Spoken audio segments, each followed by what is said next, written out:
this. He's doing the Chris Collinsworth Monday Night Football slide in here on the chair. Look at that, right? Like the pregame. You got a broadcasting career in your future. We were talking early in the game. Micah Hyde was sitting right where you're at, like 3 weeks ago, saying, "No, they're protecting me from myself." They said, "No way, I ain't never gonna." And now he's out there. Steve's hot. He's hot. He told him right on the practice field, "You lied to me." He says, "You lied to me." Yeah. Got to feel good to have him out there, though. Oh, my God, man. That's my guy. And just to see how far he's came, man, just to see the amount of work that he's put in, I know it feels good to him. Definitely feels good for the guys that's on the team. But it has to feel even better for him, man, just to know how far he's came, the dedication that he's put in, the hard work that he's put in. I know it's a blessing just to be out there, with his guys again. Right. We got Tremaine Edmunds with us, and that's the voice that you're hearing there, joining us here live in studio. Fresh off the field interviews brought to you by Austin Air, the official clean air provider of the Buffalo Bills. Tremaine, the first 2 times you played Miami, Tua was on the field as their quarterback. That is not going to be the case this time around. How much extra study time does that give you? Because this is an opponent that you guys feel somewhat familiar with because you played him twice, but now the quarterback's different. Right. Tell me how that changes your preparation this week. I think it doesn't really matter how many times you play a team. I think each time you play them, they're going to, present different challenges. And I think that's the same thing going into this game. We understand. And, obviously with a new quarterback, it's going to be probably be a little bit different. You know what I mean? But you just got to prepare to your best way that you can and trust that we do on film. But I think a lot of things go back to, like, our fundamental, like how good are we fundamentally, you know what I mean? And making sure that we execute at a high level and making sure that we have a good grasp of what we want to get done defensively. Kind of like it starts with us type of thing. For sure. Yeah, we've talked a lot about, you got 3 losses on the season. And, the Jets played a really good game against you. But you look back to the first Miami game where you were waiting. You couldn't get that kickoff at the end to win it. Right. It ran out of time. It ran out of time. And then the game against Minnesota where you had 2 game stoppers. One, Josh, all you got to do a quarterback sneak for no gain, you win. And then Cam, all he has to do is knock that ball down and you win. 2 game stoppers, you couldn't get that. So the losses you've had, most of them are because your team. Is that what you're worried? I mean, it's you guys doing what you're supposed to do, and there's not too many teams that can actually are good enough to beat you. I don't think the word to use is worry. I got extreme confidence in my guys, just because I see the work that we put in each and every day. Playing this sport, I mean, sometimes things are going to happen, you know what I mean? And obviously things that we don't plan for, but you just got to keep going. And I think guys did a good job of responding to those challenges, man, because those were times that I know a lot of us want back.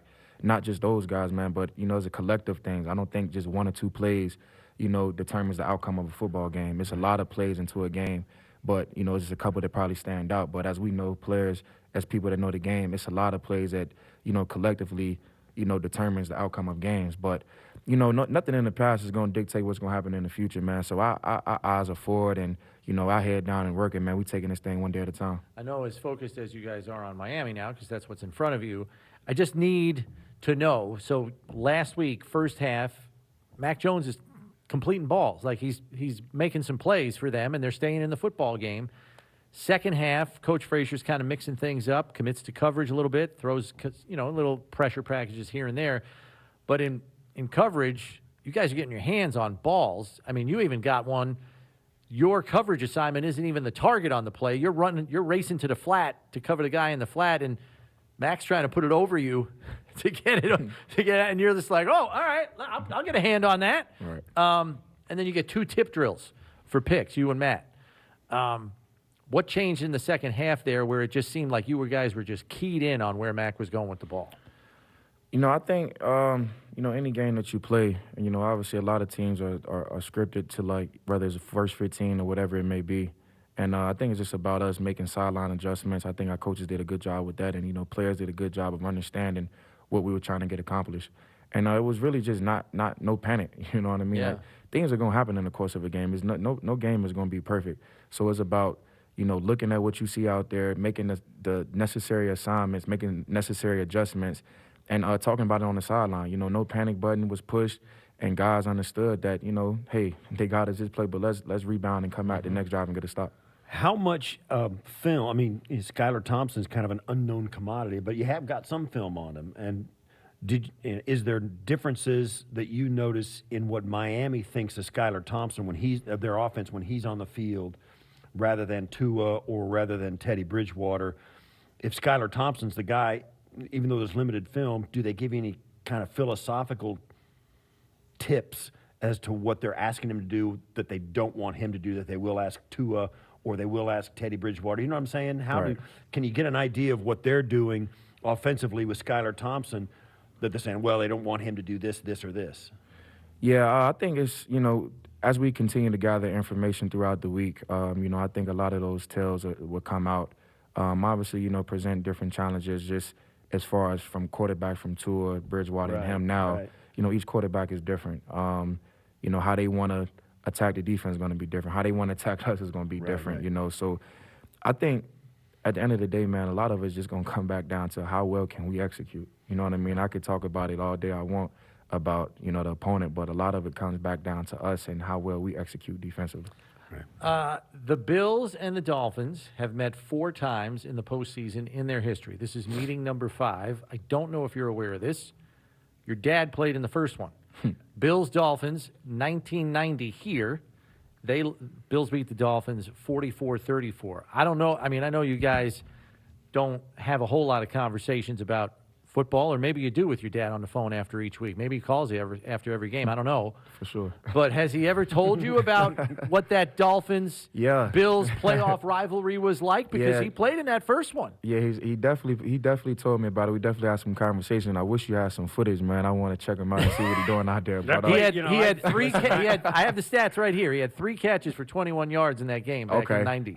So you can hit him up on that. Yeah, I'm gonna have to get on him. A couple weeks later, he and I were in the Pro Bowl together. Yeah, I played in 3 Pro Bowls with your dad. Okay. Yeah, for sure. Nah, we always talk about it. I know, when I first got drafted, that's all he used to talk about was how the rivalries used to be back in the day. Yeah. And so I knew when I got drafted here, the support and just the fan base and just the rivalry upon Bills Nation and Bills Mafia that I was going to be a part of. And I mean, to this day, he still talk about it. He get excited every time we play Miami just because of, that's the team he used to play on. And he understand how big of a game it is. He understands, the rivalry of the game. And, it's always a smile. It's always a spark of a conversation every time we talk about it. Yeah. Are they getting up here for that? Are they getting up here this weekend? Yeah, he'll be here. I'm sure he will. I'm not surprised. Pops will be here. Pops will be here for sure. I'll look for him. I hope I cross paths with him. I haven't seen him since training camp down in Carolina when we were down there a couple of years ago. This rivalry is different because it's a playoff game and it's a division opponent. You're familiar. You've been playing. You and Josh, you guys have been playing them for your whole careers. You know these guys. I mean, it's no new thing. Even for when you go down to Miami, it's like that same locker room. You're kind of familiar with the hotel, all of that stuff. How does that change? How comfortable can you get? And you can kind of transpose it. And when you go down there and play a division game, you've done it a bunch. Right. It's almost like not a home game because of the crowd, but there is a comfort level. Well, not necessarily for me. I don't look at it as how many times you play the opponent because it's the NFL. Right. I mean, I'm never going to be comfortable each time I step on that field because I understand, games are won, with the small details. You know what I mean? There's a couple plays here, a couple plays there. So I'd never be the type that say that I'm comfortable, man. I'm always on edge, just as far as understanding what I got to get done. Not just me, but understanding what we have to get done as a team. No time you step on that field is going to be an easy chess match, man. You got to continue just to ball out, put that work in throughout the week, day in, day out, and have that mindset, man, because it's not easy, you know what I mean? Right. And no game is going to be easy. I don't care if we played them 5 times in 1 year. I mean, each time is going to present a new challenge and a challenge that we look forward to. So we just got to have that mindset to come out there and continue the ball, man. And no matter how many times we played them, no matter how many times I played them since I've been here, each time is different. And we got to continue to trust ourselves, continue to trust our game plan, and go out there and ball at the end of the day.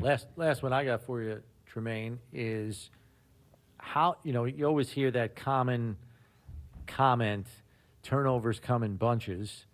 You get 3 last week, all via interception, you, Matt, and then Trey. Mm-hmm. First part of the question, how much does that help as a springboard? There's no guarantees you're going to get takeaways every game, but when you can get a few going into the playoffs, that's got to be a nice springboard, right? And then part 2 of the question, seeing Trey making a play like that, knowing he's trying to ramp back up to being the all-pro guy that he is. Yeah, for sure.